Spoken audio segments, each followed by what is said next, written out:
Welcome to Grit and Grace, the place where grit shapes you, grace carries you, and friends walk beside you through it all. I'm Pam Rader, and along with my co-hosts Erin Payne and Brian Thiessen, we're here to laugh, cry, and tell the truth about what it means to be fully human. Think of us as your old friends. We share real stories, a little cowboy logic, and transformational tools. Because here's the thing, life's gonna kick your ass sometimes, but it'll also invite you to rise. And when you've got grit and grace and a few good friends, you will get through it all.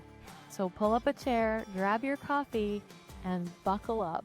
Welcome back to Grit and Grace with Pam Rader and my good friend Erin Payne. Hey, everybody. Welcome back. Erin and I are going to break down today the exact method that we teach to coaches, that we use with our clients, that is the only way, in my estimation, to really cause lasting change in any area of your life. You're going to get a behind the curtain look at the methodology that I created to make change not only reproducible in any area of your life, but to make it sustainable. And I think that there is a missing ingredient in personal development. And that missing ingredient is self-trust. We talk about all the things that you should do and all the patterns you got to recognize and all of that. But unless we restore self-trust, we wind up living someone else's life. And I think that that is where most people get stuck.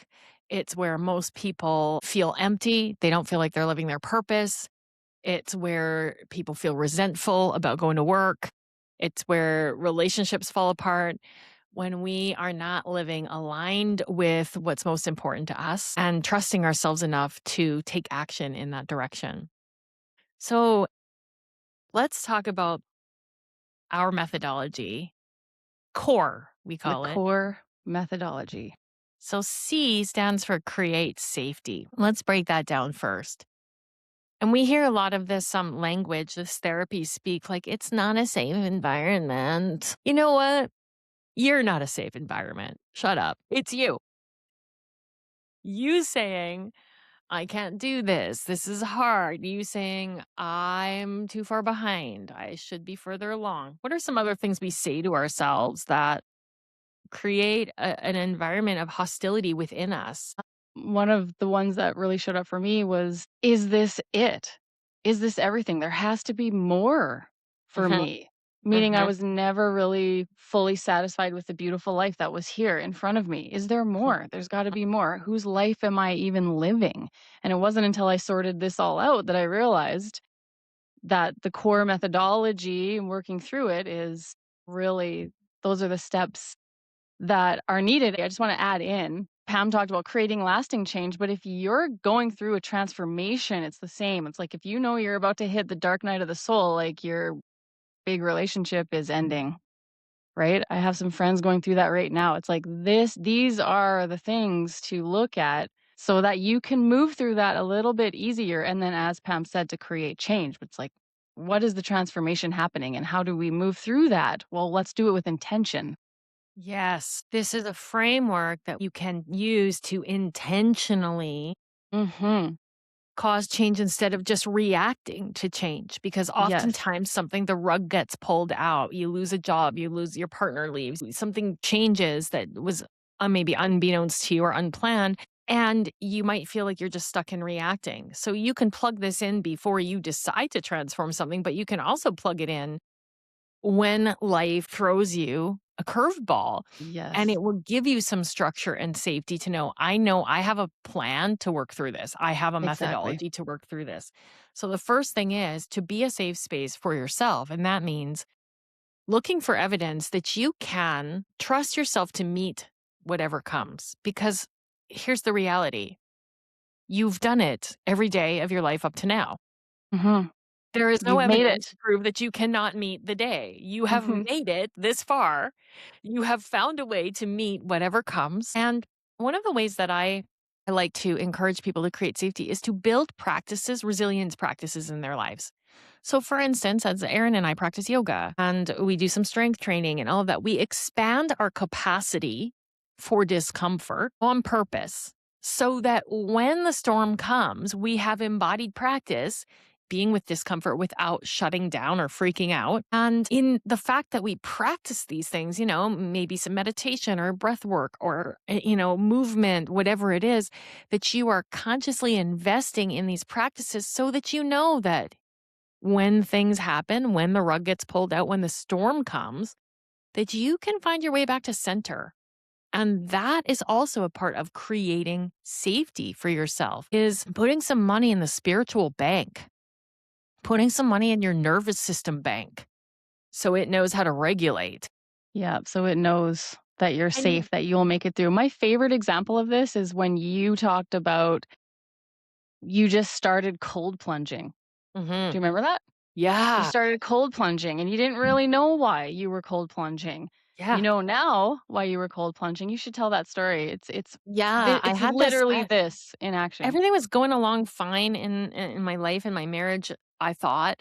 But I was like, is this all there is? And then I felt guilty. I was like, I I want more, but what more could I really want? And what I wanted was depth in my relationship that just wasn't really there. But I felt guilty for even wishing that. So I would kind of push it away because my husband was very doting and sweet and, affectionate and all of that. And I know many people were very envious of me having this sweet husband. And so I had no business. But there was something in me that was preparing for a storm that I internally knew was coming. Mhm. And I hated the idea of cold plunging. I had no desire to do it in my life. And then all of a sudden one day I think I need to cold plunge. And I started cold plunging. And then I'd go in the lake when it's -10 outside. And I worked myself up to 7 to 10 minutes at certain times, which is apparently not even good for you. But I just was in this nervous system practice of if I can make peace with this, I'm good. Mhm. And you know what? The day my husband left, I called Levi from our studio because he would cold plunge with me sometimes. I was like, buddy, my husband left. And he's like, boss, what do you want to do? I said, I want to go to the lake. And he's like, I'll meet you there. And we went down and we stayed in the lake for 10 minutes. And it was -15 that day. And the lake was like 1 degree. It was cold, but it regulated my nervous system. And there was something in me that knew that I had the capacity to deal with this level of discomfort, as awful as it was, because I'd put some money into the spiritual bank. Mhm. So, but you Levi must do have been this dying. not when the storm is here, my friends. You've got to invest in this when things are going well, when you got some money in the bank, when your relationship's good, all of that. Do your practices, whatever they are for you. Maybe it's prayer, maybe it's meditation, maybe it's some kind of physical training. I hope so. I hope you're doing some kind of physical movement. Maybe it's, dropping by somebody's house to look in on them because they're having a rough time. That's also Make sure putting they're money in the okay. bank, my friends. You're creating a network because that's reciprocal. Mhm. So you have to realize we're all going to be called upon to expand. We're all going to be called upon to be in the shit at some time. And so it's not about bracing, it's about creating the network where whoever's in the shit, we've got people who have each other. We've got physical resilience, we've got mental resilience, we've got spiritual resilience. Those are practices. That's where discipline comes in, my friends. You're not a safe space for yourself if you have no discipline. So if you are going through a transformation, the first thing that I would say is get some non-negotiable habits. Brilliant. Maybe it's just doing the dishes every day or making Yeah, your bed. keeping tidy, right? Yeah, that might be Keeping the things thing. orderly. Your environment is Mhm. orderly and safe. It feels clean and clear so your mind can be clean and clear. It doesn't have to be anything crazy. Maybe it's moving your body for 5 minutes a day. But keeping your word to yourself is probably the biggest thing you can do to make yourself a safe space. And then, of course, when we keep our word to ourselves in terms of physical, emotional, and mental health, then it's like a double investment, big return on Mhm. investment. You Yeah, physically can handle things, you emotionally and mentally can handle things as they come. So, create safety isn't necessarily about just surrounding yourself with a non toxic environment. Sometimes we don't have that luxury. right, we Sometimes your can't come workplace is a toxic environment and you yeah, can't really leave your job today. you can't come out of the pressure cooker. The pressure cooker's there for a lot of us. Yeah, You can't that's leave it. life. Mhm, But sometimes. what we can do is create ourselves as a safe space in terms of I keep my word to myself.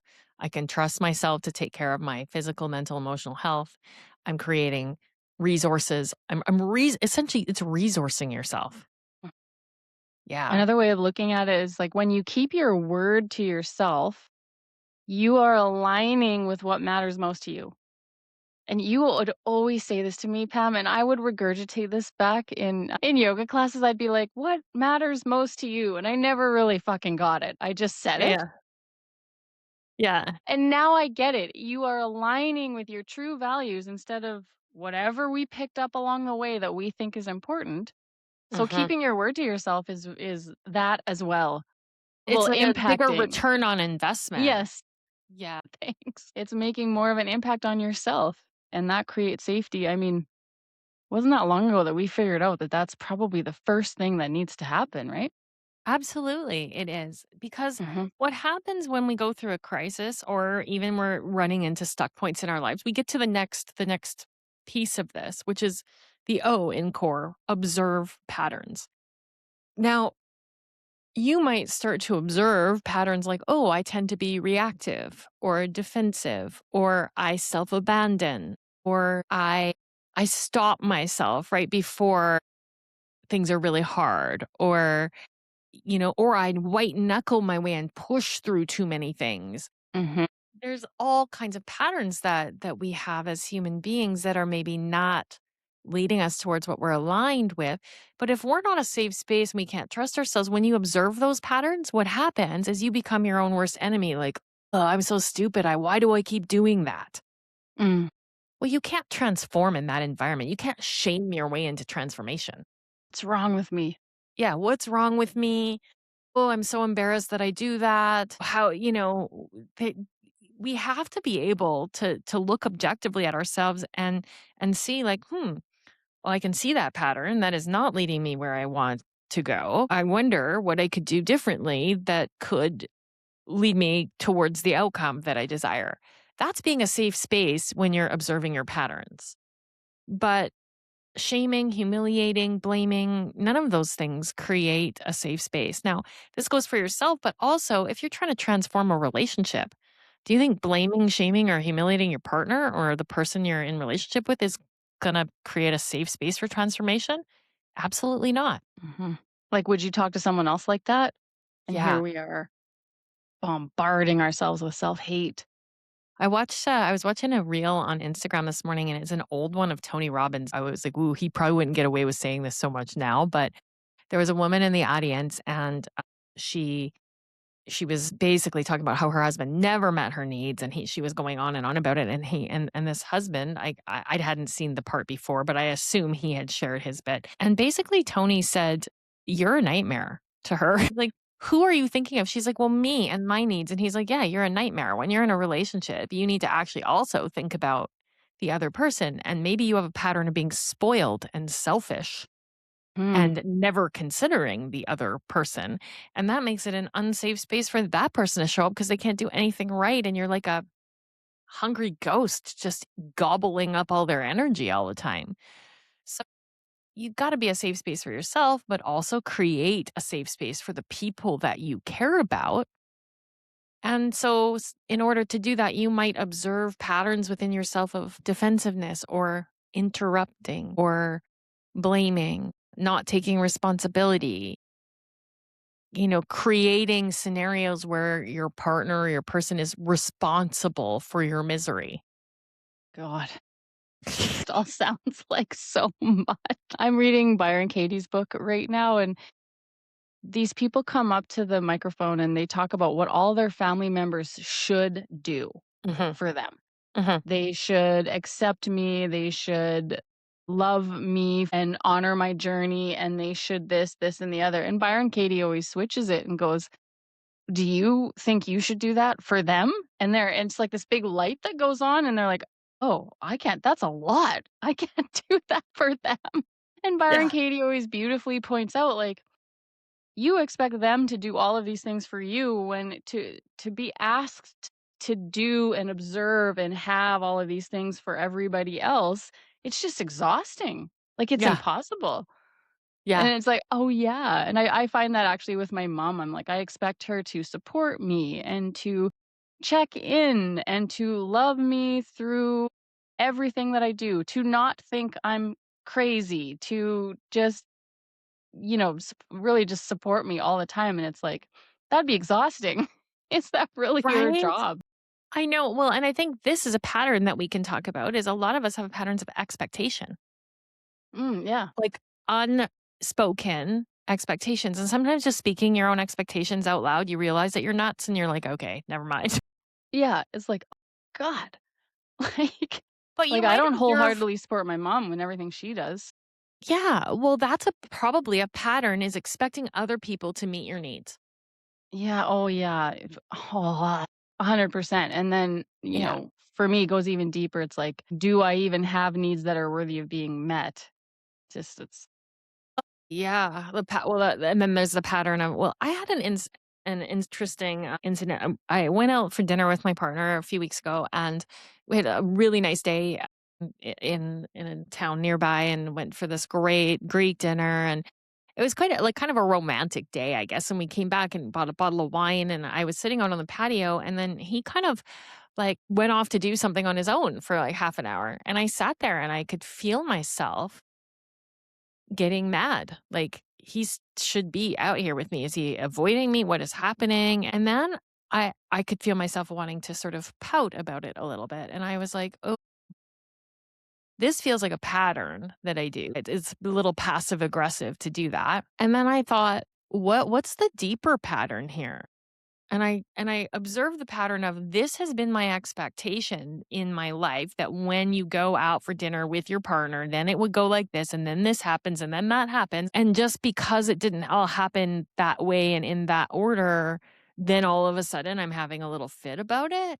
And I could observe the pattern quite like almost with a little bit of humor and be like, mhm. that's ridiculous. And that's like all kind of what am I in a romance novel? Like You're like so he comes were back you half an like hour later and he's like, "Hey," and I just was doing my stuff and whatever. And I was and he's all happy and he's, "What's going on over here?" And I'm pouting and kind of whatever. And I said, "I'm processing some stuff and I know I'm ridiculous right now. I'm observing some patterns in myself that I need to observe and I'm going to share it with you once I've worked through it." And mhm. he was like, "Okay." And so the next morning we talked about it and I was like, "I observed myself be kind of ugly because I had this expectation and I didn't want to have that." And then he said, "Yeah, when I came out and your mood was like this, I witnessed myself wanting to like withdraw any kind of intimacy from you." And he said, "And I observed that and I was, no, I don't want to. Is that who you're going to be? You're going to be a jerk?" And so we observed the patterns, shared them with each other, and in that way we're able to move beyond them. But if you're not willing to look It's at your amazing. own shit, if you're just busy pointing the finger at other people, there's no safety and nothing transforms. Which I'm starting to look at that like a pattern. Mhm. Like, "Oh, it's somebody else's." Well, it is. It's someone else's fault. Mhm. You avoid the thoughts that run through your head because you have to look at yourself, so you avoid them. Yeah, It's maybe you just always have a someone pattern else. of deflection. Right, and victim, that victim consciousness, right? Yeah. And this is for people who are not actual victims of someone else who have hurt them. This is for us who have had a privileged life, Privileged. who think our life is someone else's fault. That's who I'm talking about. But it's a pattern of victimhood, really. Well, but and then we have to create safety around that and go, "Why would I be a victim?" Because it's Safety. one way that I got my needs met. And it's not, is it good or it's bad? It's like, it's just not working. And what would Exactly. happen if I stopped feeling powerless, if I stopped abdicating responsibility for my own happiness to other people's actions and I took some new actions? So we first have to observe the fact that we are in victim mentality in a safe space without judging and being like, that's just the way that you learn to have your needs met. Yes, You probably learned it exactly. from your mom. You probably learned it Exactly. from your grandma. It's Yeah. not, you're not a bad person because you have it. It was modeled for you and it's the only strategy that was available to you. And I mean, think about all of like everything that the matriarchs of our families had to go through. You know, they couldn't own land. They had to have a husband. They had to, and they were fine. It was all great. But it was like that is a line that gets passed down Yeah. for sure. Yeah. And so we learn a lot of things. So again, the create safety is now And Entwined with observed innately. patterns. They go together. You have to observe Yes, the pattern from a place of course, and no and wonder, no wonder. and if I want something to change, then I have to interrupt my patterns. Don't look at your husband's pattern or your like, you have to change That's your an patterns. a pattern, looking at your husband's pattern. Yeah. Change your pattern of looking at your husband's pattern. Yeah. And just start looking at your own self. Well, this is how sneaky it is. That's the point I'm trying to make. It is so sneaky. It's in there before you even realize it's in there, and that's Well, why a this is coach a is a great pattern that idea. I used to have, like, a long time ago, not in my recent, probably few years, but I would read something or hear something or listen to a podcast like this, and I would kinda run it through myself and be like, "Oh, yeah, I'm good," and then immediately go to my husband and be like, "You know, you have this pattern of" before he actually, like, even we Someone else try needs to to fix it's this. a way that we I don't know, we try to one up or feel good about ourselves or something that we're trying to help, and that's also a Yeah. pattern, trying to rescue people, Mhm. each pattern. Yeah. So, if you got something going on in your life or you're wanting transformation, you've got to first create safety in terms of being willing to look at your patterns and the patterns of others without judgment. Just be like, "Okay, so that's been here." And here's what I would suggest. When you notice the patterns, there's a three-part inquiry that you can use. What has been the cost or impact of me continuing that pattern? Well, I keep blaming my partner and we get in a fight and we're moving further apart. Or I keep abdicating responsibility for my happiness to my environment around me. That's a pattern. And then I'm always unhappy or I'm always bracing. So ask yourself, what's the cost or impact of having that, that pattern? And then two, what is it that you actually want to experience? And then what could you do differently? Like how could you interrupt that pattern? What's one thing you could do to interrupt that pattern? And right there, we move into the next step, which is restore self-trust. It's like identifying what it is you want, how you want to behave, who you want to be. Not what do I get? How do you want to give in the world? How do you want to show up for other people? How do you want to project yourself in the world? And then what's one thing I can do to interrupt that pattern that clearly doesn't lead me towards that thing that I want? And just in asking that question, you're starting to build some self-trust because you're not asking someone outside of you. You're asking Mhm. you, what do I Mm. need to interrupt this pattern? And then you might work with a coach or through all of this, you might work with a coach because most of these patterns you're blind to them. I promise you. You don't even see them as patterns. You just see them as the way you are. And that's Well, where and when coaching we can be really helpful. well, yeah, I'll let you finish that thought because, like, it's actually imperative to Yeah, have a helping hand through it all of is. this. And I mean, Aaron and I both have tons of knowledge, tons of experience, all of it. And I can tell you, I was fooling myself in a few areas, blind in a few areas, couldn't observe patterns in myself without talking to a coach. Mhm. And it would just even bouncing it off, speaking it aloud myself. I could hear it myself once I was speaking it to someone. I needed a safe space to speak it into and then be like, oh shit, I'm doing this. Yeah, and then you create the gap then the gap happens. That Yeah. little gap between going off and doing something crazy and seeing that you're about to do that, there's a gap there, and that's where you can put well, that's self-trust too, right there. Yeah. When we Boom. create that gap. Mhm. So restoring self-trust, that's the R, C-O-R, create safety, observe patterns, restore self-trust. Restoring self-trust is actually asking what matters most to me and what is something that I could do to interrupt the old pattern and put in a new habit or a new action. Now, here's the part where most people get stuck. They get the insight. They're like, "Oh, I have this pattern. I should do something different." And then they go to do something different. And then their nervous system has a complete and utter meltdown, like a 2-year-old having a screaming temper tantrum. "We don't do this." I just a second, I have to lay down while my body tells me that I'm so uncomfortable. Yeah. I can't even move, And it's and and that's and gonna so happen. And then we misinterpret that as this must not be aligned because everything in my intuition is telling me that I shouldn't do this. No, it's not your intuition.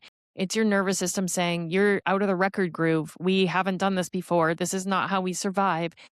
And so you have to understand on the pathway to restoring self-trust, you have the insight, I could do this new pattern. And if you're going to speak a different, maybe you're accustomed to having expectations of others, and when they don't meet them, you resent them, and then you're passive aggressive toward that person. And you realize that that pattern is not serving you. So you decide, I am going to make a request and speak my needs. And right before you're about to make that request, like for instance, it would make me feel better if you would pick up the socks off the floor or whatever it is. And and right before you make that request, everything in your body will have a reaction. And then your mind goes to make meaning of the reaction. Well, it's because they're going to shut me down, so I'm not going to do this. But you have to recognize on the pathway back to self trust, it's like you have to be the wise adult in that and go, that's just a reaction. That's just my nervous system trying to protect me. And I'm going to take this new action anyway because I want the wisest part of myself leading. Mhm. Yeah. Well, can you think of a time when you were changing Yeah. yeah? For sure. And I really want to be able to effectively tell this story. So, love for me, so I understand that I am not chosen was like a lie that I was running below the surface.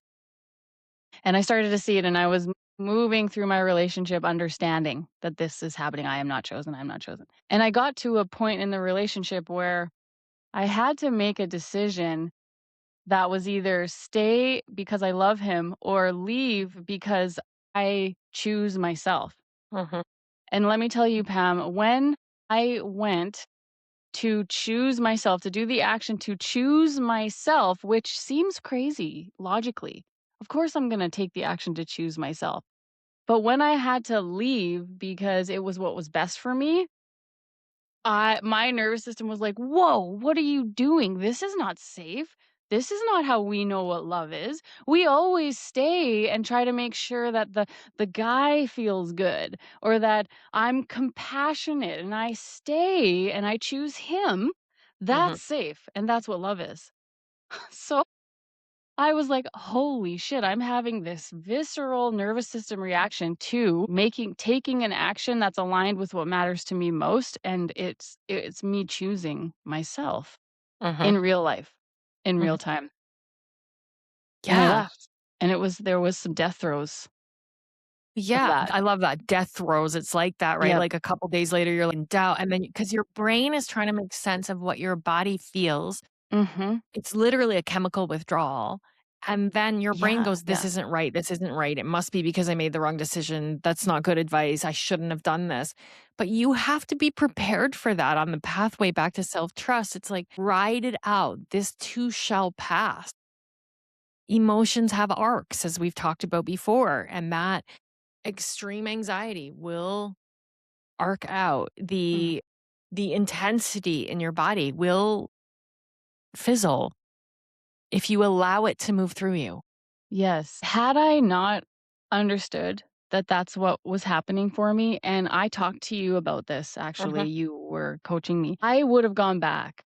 mhm, And I looking back on my past relationships, it would take me like a year to mhm. leave someone because of that exact thing.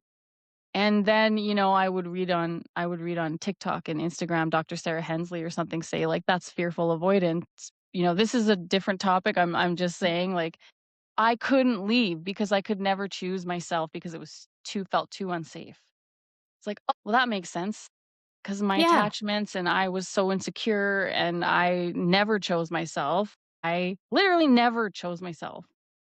So I didn't know what that felt like. And yeah, I had to create safety in that, and you helped me with that. and so you do the big step to restore self-trust. I choose myself, or I ask for what I need, or or I take a step in towards like the creating the abundance that I want, or I take the Mm, risk and, to be whatever you do the seen. thing. The nervous system will freak out. That's not integrated yet. It's not fully embodied yet. It's not integrated. It's still just an idea that you're working with. Mhm. And as you take new action, we get to the E in core, embody and integrate. And we get there when we repeat that action, and we're willing to repeat that action when we get new evidence presented to the nervous system that then presents new information to the brain. So essentially what happens is you reach that sort of, we call it the terror barrier. You're like, God, I think I made a wrong choice because Mhm. my nervous system's freaking out. And then you take the new action anyway, and the sky doesn't fall and you Right. don't die. You're And okay. in fact, you look around and life is going on pretty much how it used to normally. And you just provided evidence to your nervous system that this is survivable, You might even which feel a little then lighter. sends a message to your subconscious. This is survivable. You might have this wrong. Now, done once, it just feels like an anomaly. But when you choose to consciously take in, this is survivable, nervous system, get on board here, subconscious, get on board. We're going to do this again, and we're going to do it again, and we're going to continue down this path. That is the embodiment and integration because now we're wearing new neural pathways, creating new connections, creating new experiences for the nervous system to feel safe in. And that becomes the Improves. new normal and the new behavior. And that's the embodiment and integration. And that's when things really transform. Yeah. So, there's so many people out there that read all the self help books, listen to podcasts like this, and they wonder why they can't transform. Well, you got to get all four parts. You have to create safety, observe the patterns, restore self trust, decide what matters most to you and some actions to move towards it, and then practice them over and over again until they become who you are. I remember you telling me many times, your body just hasn't caught up yet. Like, logically, why is this still happening? Why do I feel anxious here? Why do I want to avoid and bomb out of this relationship? Why do I feel anxious because he hasn't texted? Why do I feel anxious because he hasn't said he loves me for 2 days? I don't know. Whatever Yeah. it is, right? Yeah. Well, my body just hasn't caught up yet that I had taken a new action and this is just new, but my nervous system was telling me that it wasn't safe yet. And Well, you said that a lot to me. when we get insights, well, and I was going through the same thing, but I could realize that my body hadn't caught up yet. And I was sick. I was like, come on, body, get with the Yeah, program because I I was know. tired of feeling that way. But Yeah. that was, I was right on the cusp of it stopping. Like Mhm. it almost stopped almost immediately when I got to the place where I was, I don't want to do this anymore. I can't. When is this going to stop? Yeah. But I was also, I've come this far. I can't go back. Mhm. And then it was probably within a week that kind of fizzled out. I think for both of us, really. Well, I think this is a really important part because sometimes it can feel like it's never gonna change. And you can never change an avoidant. You can never change avoidant tendencies is bullshit. Because you and I have seen it happen. We've done it. We've seen it happen. It happens. And I think it's really important to say that because lots of times I and people I know and clients I have, like, is this never going to get better? Yeah. It can and it is. You have to do the things. You have to do the right steps. Ralph Waldo Emerson said, "Do the thing and get the power." He didn't say Yeah, think about the thing, get the insight in the thing, tell your neighbor how to do the thing. yeah. Do the thing. Do Observe the someone thing. else's patterns. No. Yeah, no, do the thing and get the power. And it's really about, yeah, embodied action. So if you think about you've just created like hacked down a really easy pathway through your brain to go the way that you've always gone. And the body and brain will always take the path of least resistance. It's just Yep. survival mode. It's I can use the least amount of energy to do this. It can happen As quickly. an organism, that makes sense. But we have consciousness and we are expansive beings. And we are made in, when they say we're made in God's image, I believe that it means our ability to cause and create and bring forth worlds We within are us creators. and around us. We are creators. And so you're either living someone else's life and waiting, or you're consciously creating. And if you're feeling stuck, stagnant, unfulfilled, reactive, defensive, all of that, it's very likely that you're living someone else's life and you've abdicated your seat as a creator and now you're in the waiting room. Mhm. You're a waiter, not a creator. A good one. Yeah. That's amazing. And so to become a creator, it's an identity shift. I am the creator of my life. I am the creator of abundance. I command what happens in my life in terms of how I see the world and reality and myself. And that's really restoring self trust. But it's a process. And I can promise you, even knowing all this stuff without working with an experienced, amazing coach, it's very difficult work. It's not that it can't be done on your own, but you can shorten the distance. You can Tremendously. shorten the distance by years by Mhm. working with a professional.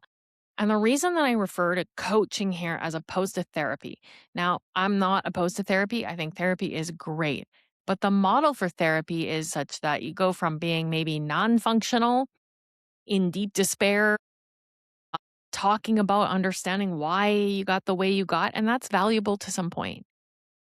And then what? Coaching is where you look at those patterns, you decide what you want, and then you make a plan to integrate new behaviors and new habits that will actually create you as the container that can hold that thing that you want.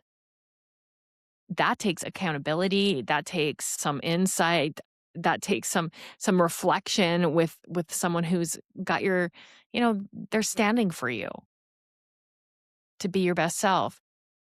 Now, Erin and I are talking about sharing this methodology with you because we want to give you a pathway and you can absolutely take this and do this in your own life. But if you are interested in really learning this in a way that helps you transform your entire life and then gives you the ability to coach others into doing it, like imagine a world where that was everywhere. We have our Become the Catalyst coaching certification program. It is a 6-month program.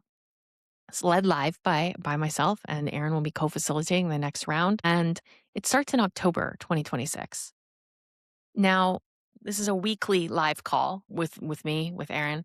Um, you have videos that you watch each week and a workbook, and then you get an accountability partner where you're actually coaching each other through the whole 6 months. You are challenging each other's beliefs, working through all the questions. And in that 6-month time, you go through the core process. You create safety for yourself. You observe your patterns. You start to create and restore self trust. And you work to embody and integrate those things so that you become the person who can lead others in that. Now, Mhm. even if you never wanted to coach someone else, just think about how you could change your family if you had that kind of embodiment. Erin, do you want to share? I'd love for you to share. Like we've both done a lot of certifications, Yeah. but let's talk a little bit Mhm. about why this is different.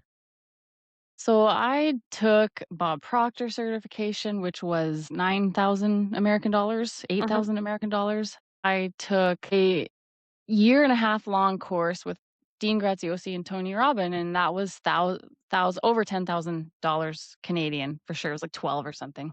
So I spent a lot of money and I spent a lot of time, and I learned how to be a coach. I learned how to help others. I learned even marketing, like just all the aside things that I learned, scaling, leadership, all that kind of thing. And they taught us how to be coaches in there. And they taught us how to ask open-ended questions and to hold space and listen. And so I was a coach.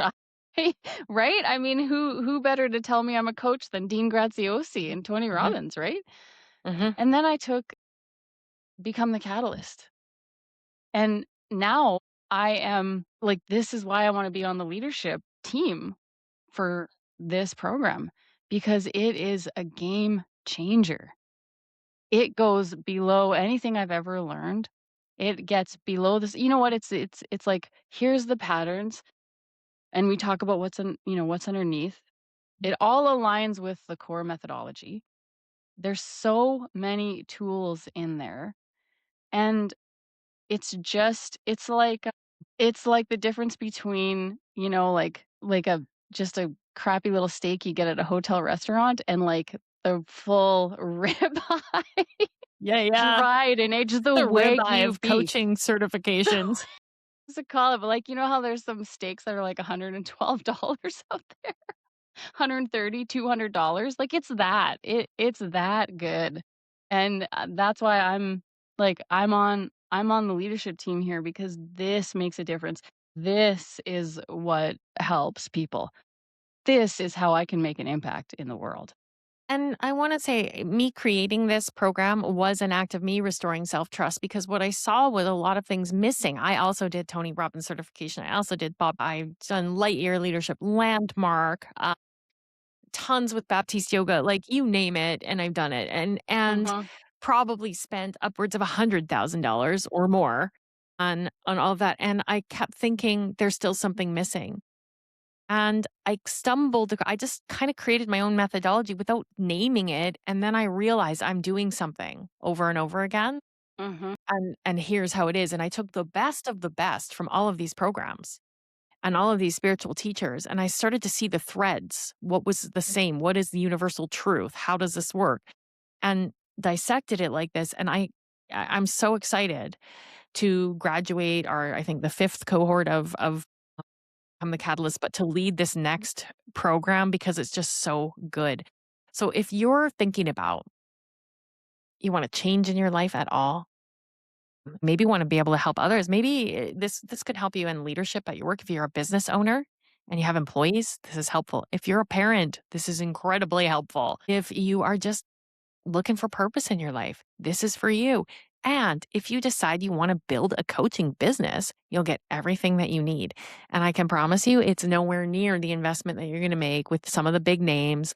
And you will say by the end of it that you would have paid 10 times that amount to get this And it's knowledge.